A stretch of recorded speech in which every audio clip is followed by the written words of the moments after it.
Hello, everyone. Welcome on our third webinar. Today with me is a very special guest, Master of Public Health and the head of Internal Medicine at Mayo Clinic and Preventive Occupational and Aerospace Medicine Department, Dr. Donald Hensrud. His passion actually it's also nutrition and weight management, and he's also a leading author of the best-selling book Mayo Clinic Diet and Mayo Clinic Diet for Diabetes. So I couldn't wish more appropriate person to talk about current pandemic and global crisis on obesity than Dr. Hensrud. And of course, I would also like to touch the role of employers in the name of ill health prevention and savings due to absenteeism and presenteeism, and of course, to boost employees' productivity.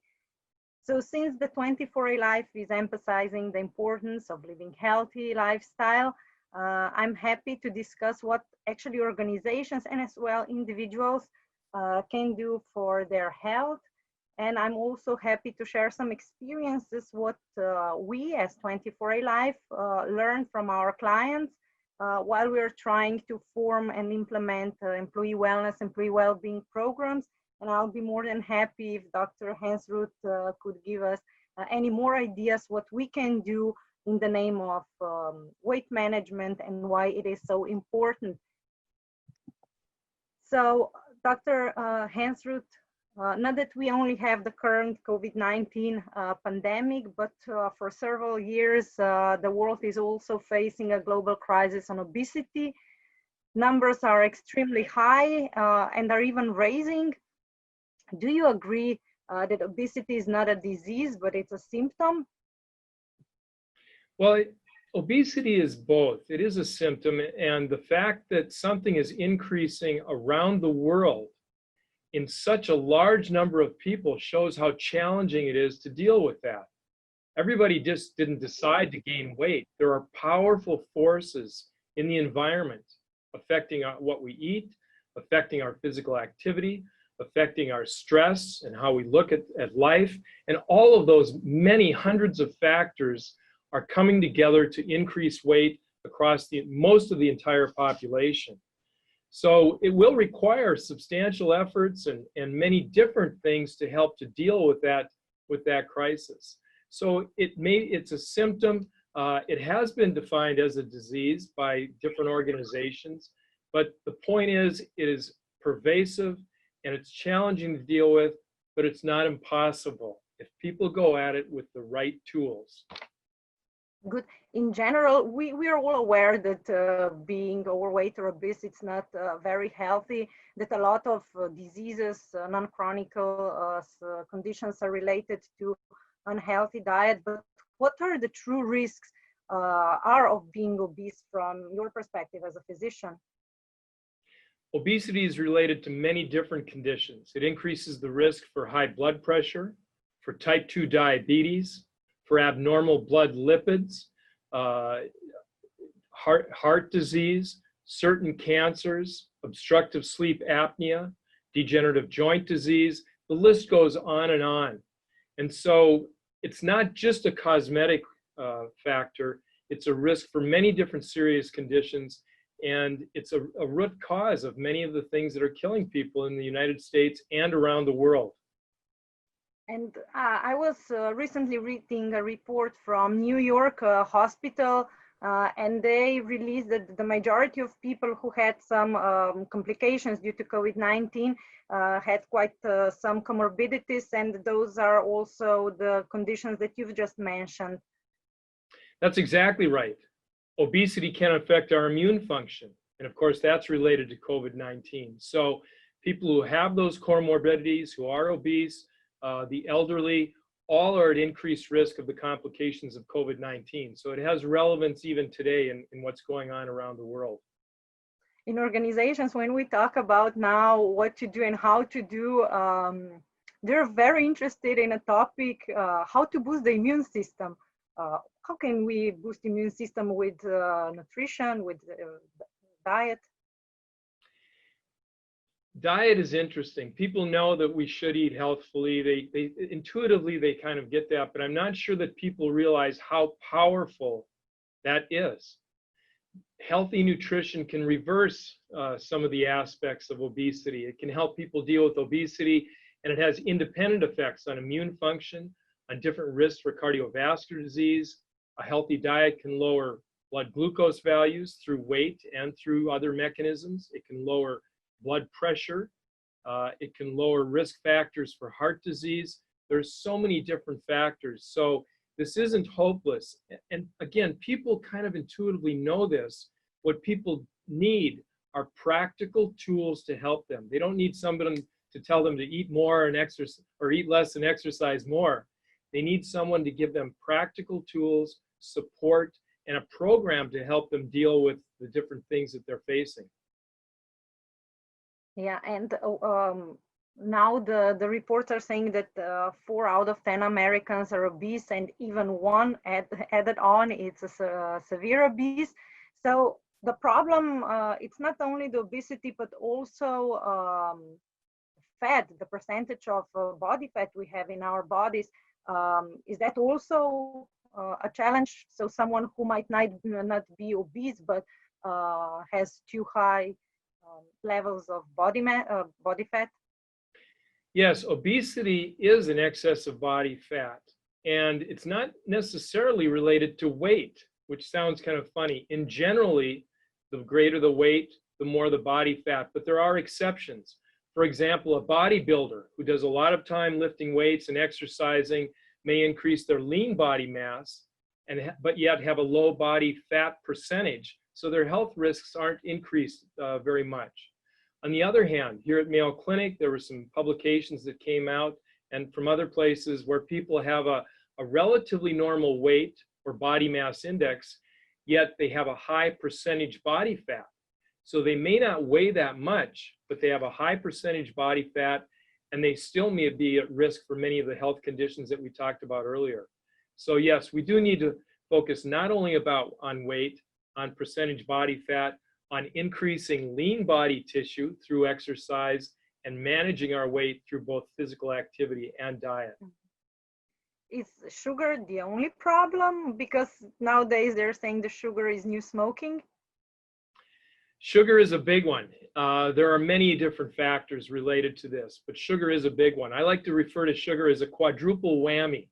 And what I mean by that is there are 4 main effects of sugar that give its negative effects in total. Sugar provides empty calories that contribute to increased weight. Number 2, sugar has no nutrients, but we need vitamins and nutrients to metabolize the sugar, so we have to get them from other sources. We rob other sources, including the body and other foods. Number 3, sugar is a direct toxin. Dental cavities is one example, but sugar has been shown to be related to coronary artery disease. And number 4, sugar displaces other healthier foods such as milk if people are drinking sugar drinks and things like that. So extra calories, no nutrients, direct toxic effect, and displaces other healthier drinks and foods. So it really is one of the top negative things in our diet that we can do something about. So the sugar in dry fruit is okay, while the sugar in some kind of candies or chocolates is not that well. That's a really good point. We make a distinction between natural sugars and added sugars. So natural sugars in fruit, they come in a good package. Fruit has water, fiber, different nutrients, and really, if you really look at it, there isn't all that much sugar in a medium piece of fruit. There's only about 60 calories. On the other hand, added sugars are the majority of sugars in our diet, and they are the ones that have the real negative effects. With regard to dried fruit, it's interesting. Yes, it's natural, but it is more concentrated in calories. You can't eat as many fresh fruits as you can dried fruits very quickly, so the calories can add up. In the Mayo Clinic diet, we make a distinction between that. We allow virtually unlimited amounts of fresh or frozen fruits and vegetables, but we try and limit fruit juice and dried fruit. For example, if you were going to make a glass of orange juice from oranges, it might take 3, 4, or 5 oranges to get your glass. And there's a lot of calories in there. Whereas if you were going to eat the orange, you'd probably just eat 1 orange and you'd get the benefit of the fiber and other things. So fresh or frozen fruits and vegetables, it's no holds barred. It's a positive message. It will improve your health. And studies have shown it will help to better manage weight. Well, thank you. That was very interesting.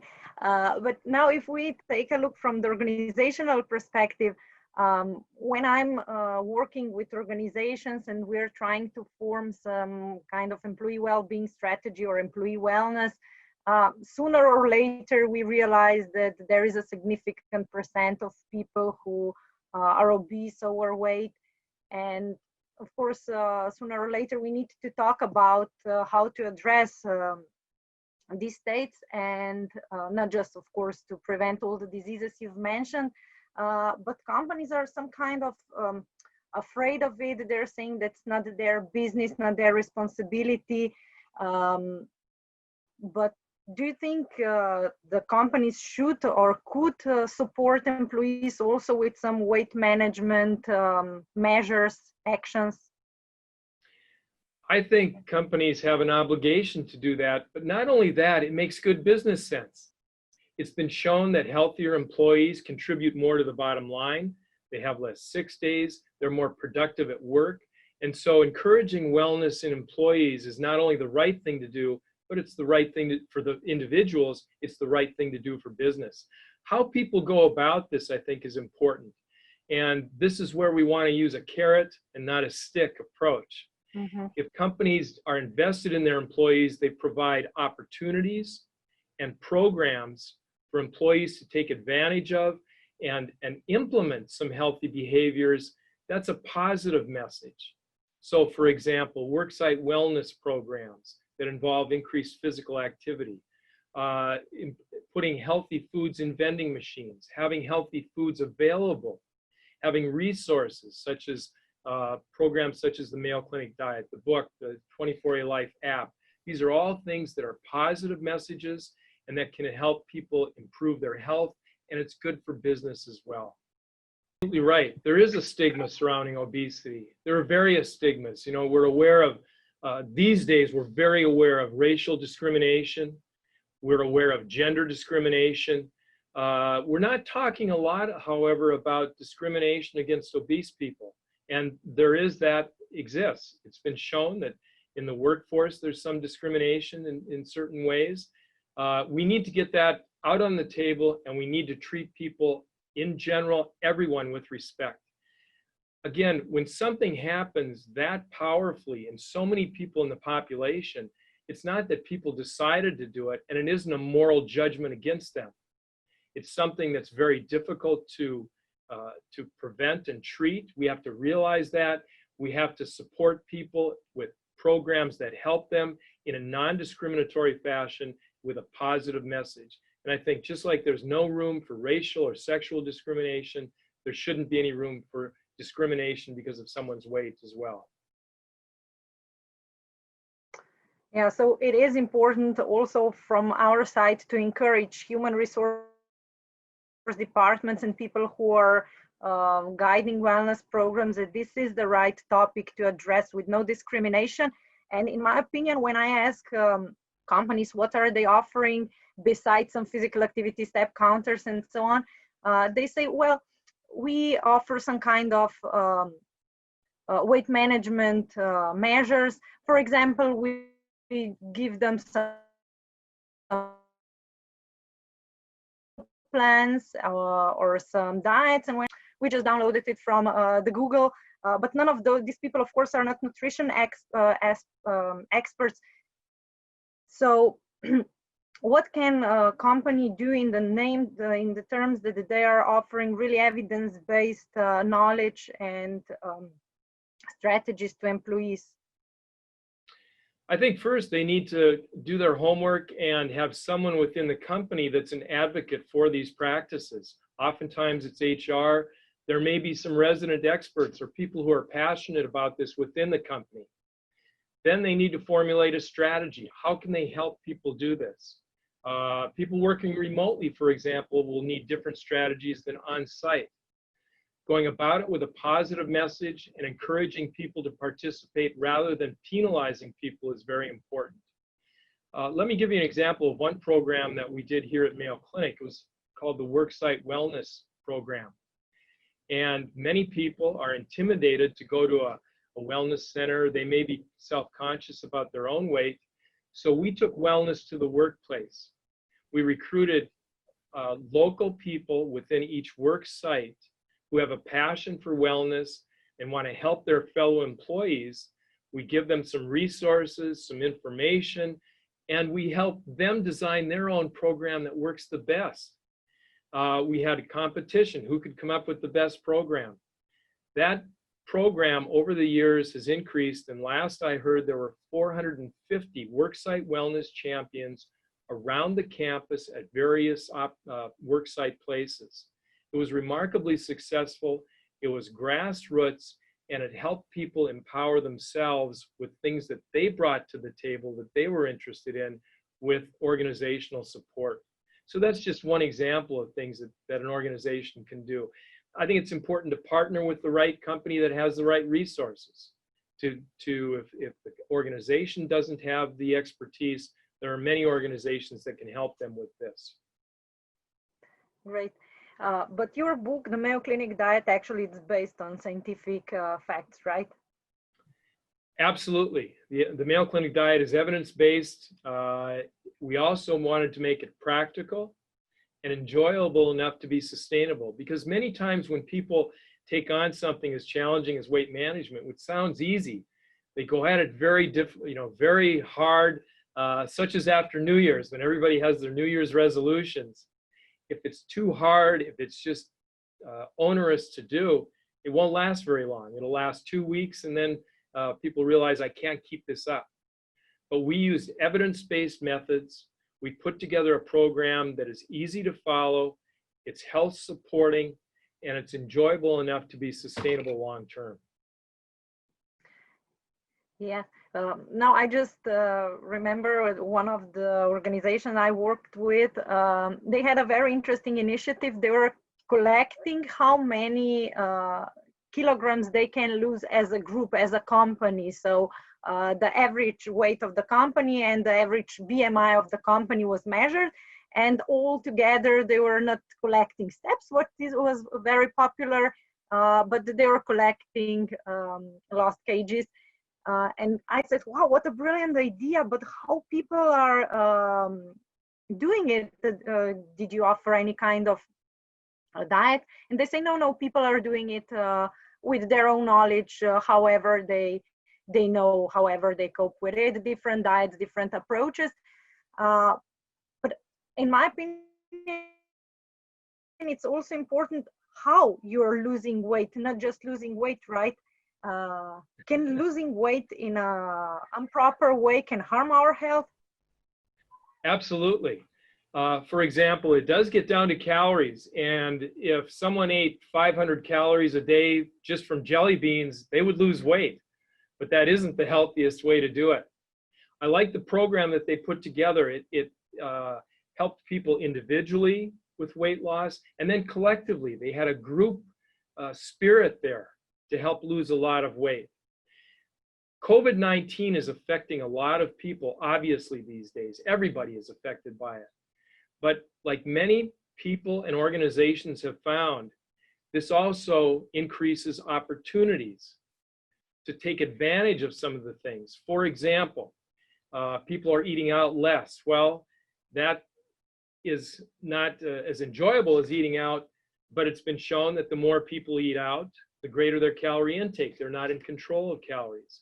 So if we can help people with simple, practical, and healthy ways to make good tasting food, if people are cooking more, that's one way to turn the tide on COVID-19 and turn it into a positive thing. Physical activity is another example. People are going to the gyms less because they're closed, many of them. Their activity may be decreased, but again, there are opportunities for people to go out. If they have a little bit more time, if they're working remotely, they can do activity at their own pace. They can go out for walks. In the Mayo Clinic Diet, we have habits that we ask people to change suddenly. One of them is move 30 minutes a day. So people could adopt this during COVID-19 with masking, with safe distancing, of course, and use this as an opportunity. And there are many different examples of this. Necessity is the mother of invention, and COVID-19 has created a lot of problems, but it's also created opportunities, and people can use this to support healthy habits and turn this around, to turn it into a positive thing for individuals and for organizations. Yeah, we usually implement the Mayo Clinic diet program from your book, of course, in the digitalized version through the app as a support for people to follow these guidelines, programs. There is also a sport plan in it, a lot of meal plans, a lot of recipes from different cuisines, different parts of the globe. So everyone can find what is in what they prefer, what they like. So in my opinion, such a guidelines for people are also very motivational because they're not alone. They have someone like a virtual help to guide them through it. And even now in this COVID time when we don't have that much opportunities to do things in person, such a system can help, right? You raise a number of good points. First of all, whatever program people are on, it should be individualized.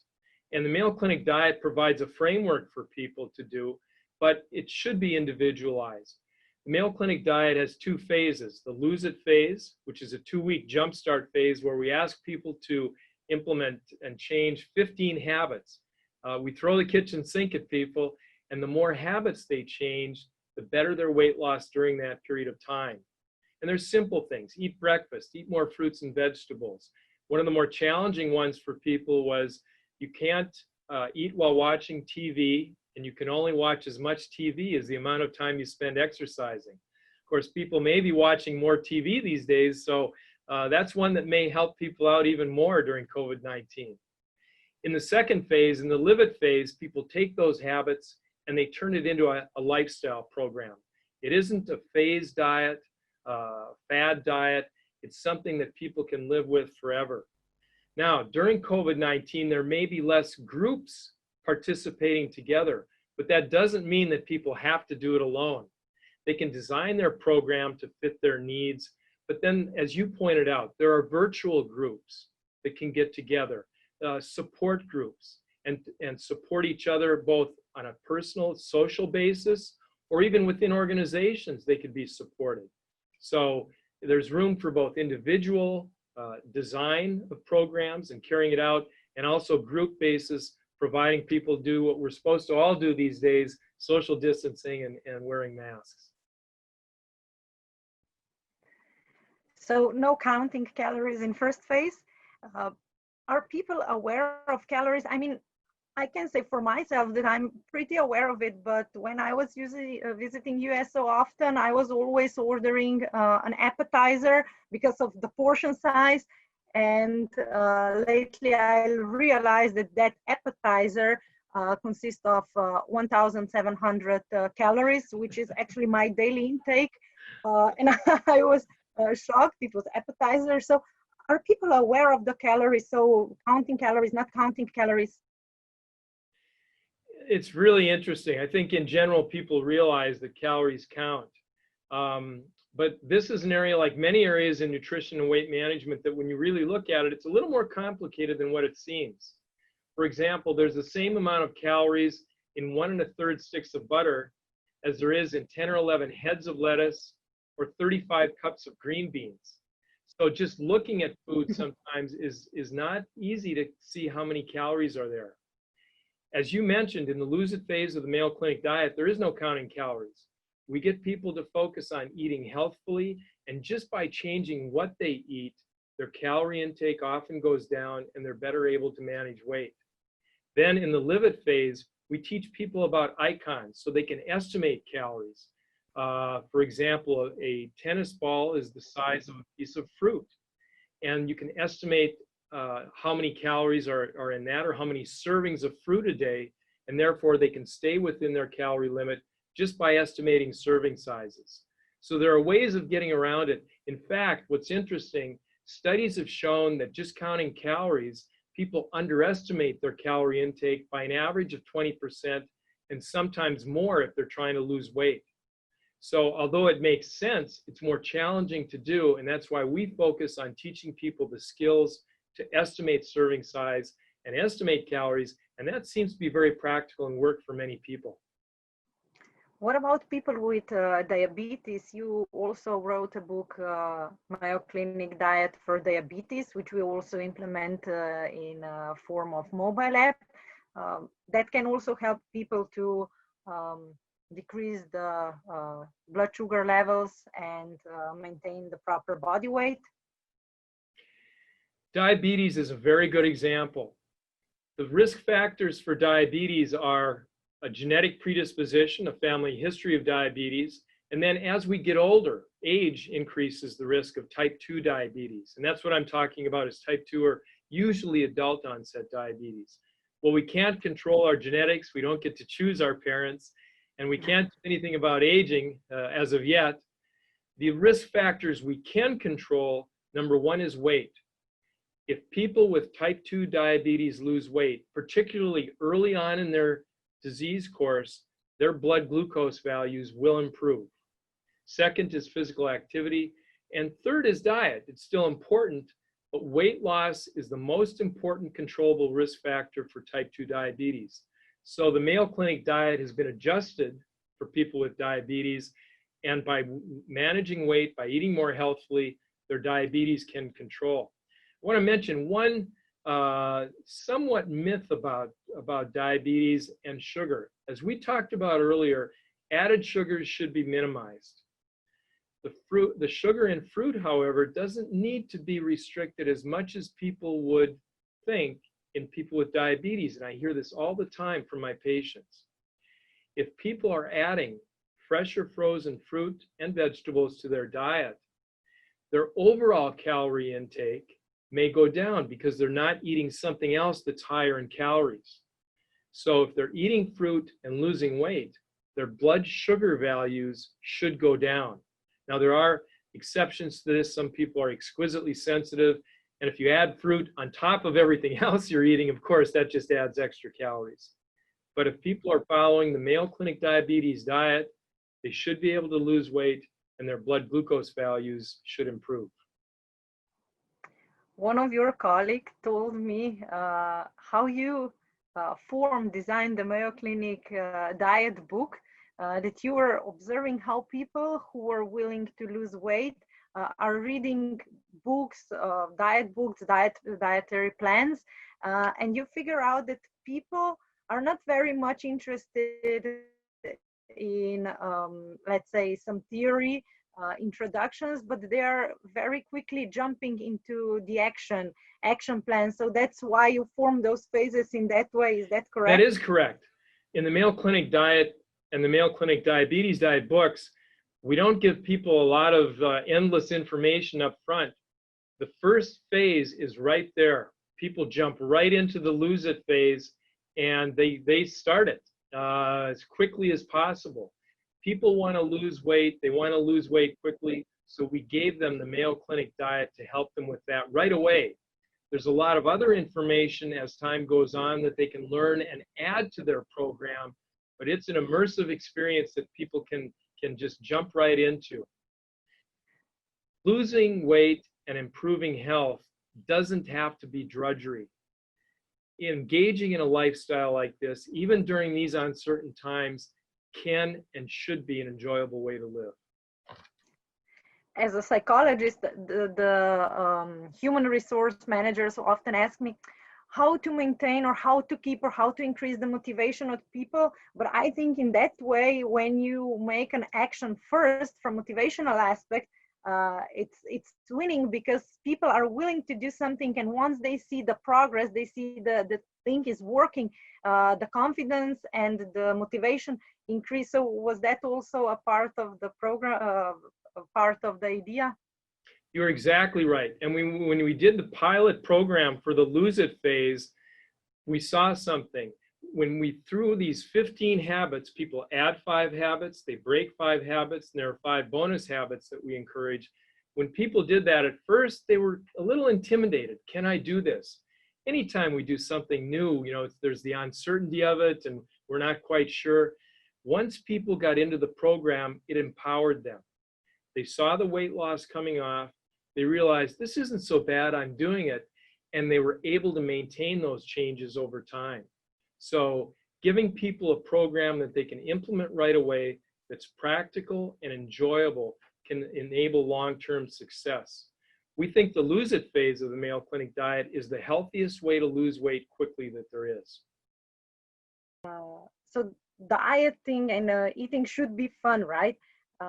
And what I was also impressed was when I saw at the Dan Abraham Healthy Living Center at the Mayo Clinic that you have a kitchen there. So you teach your patient how to eat healthy, and not just how to eat healthy, but also how to cook in a healthy way. So that might be also a very interesting measure or intervention for employers to not just to have a coping stress management sessions, but also some kind of cooking sessions. You raise a couple of really good points. First, people often look at diet as a 4-letter word. And the way that people approach this makes all the difference in the world. I see patients and they come into my office and they're almost depressed. They say, I've got to go on a diet. And so they're going to be defeated before they start. On the other hand, if people approach this with the right attitude, that it's an opportunity to feel better, to change their habits and in a positive way, and to enjoy it. That makes all the difference in the world. So how people approach this is important. And then the nuts and bolts of doing it. As you point out, we have a participation kitchen at the Mayo Clinic Healthy Living program. It's not a demonstration kitchen where we show people how to make gourmet meals that they're never going to make. It's a participation program, participation kitchen, where we give people food and we teach them the basics of making healthy, tasty, and simple ways of eating. Nobody has hours every night to make these massive meals, but our executive wellness chef, Chef Jen over there, takes these little hints and tips, takes ingredients and helps people make quick, healthy, tasty meals that are low in calories. She uses such things as making, chopping up and making ingredients for multiple meals. So you might chop up some vegetables and different things and have fajitas one day and a rice and bean dish the next day or something. So she will use all these tips that she knows and help it boil down to simple, practical, effective, and enjoyable tips to help people improve their health and lose weight. You said that maybe during this lockdown, people have more time to watch television and using computer, social media, and so on. But I was very happy because I read a study from Singapore and they found out that 1/3 of employees reported that their mental health has improved over the last few weeks due to remote work. And they also said that they had much more time to eat healthier. Did you experience any similar trends? That's a really good point because, again, I think there's a diverse group of experiences here. Some people are obviously negatively affected, but there are some unintended good consequences that's coming out of this if people take advantage of it and go with the right flow. They may have more time if they're working remotely, so take that time and utilize it, put it into physical activity, put it into learning new cooking skills and preparing healthy food. If people approach it in that way, they can take a situation where there's lemons all over, but turn it into lemonade, so to speak, without all the added sugar. So do you think that a current situation raised the awareness of importance of living healthier? Is this the right time where I know that we all who are working in public health, preventive health, are emphasizing how important it is to live healthy, but usually the treat too far, but now it is here. Is this the right time to change our behaviors and really start living healthier? That's a really good question. And sometimes we talk to people about it needs to be the right time for them. If they have a lot of stress, financial stress, other stresses, health stresses, it may be very difficult. In those people, they need to focus on the basics and very simple things. For other people who have more time working remotely, they can take advantage of this and use it as a positive way. So it's all about individual experiences, and it isn't one size fits all, just like improving health and managing weight isn't one size fits all. People need to take their current situation, do what they can, be realistic with it, and try and make the best out of a very difficult situation for many people. Good. So I think, so we both agree that now it's the time to change our eating behaviors, to pay attention on our lifestyle, how to make it healthier.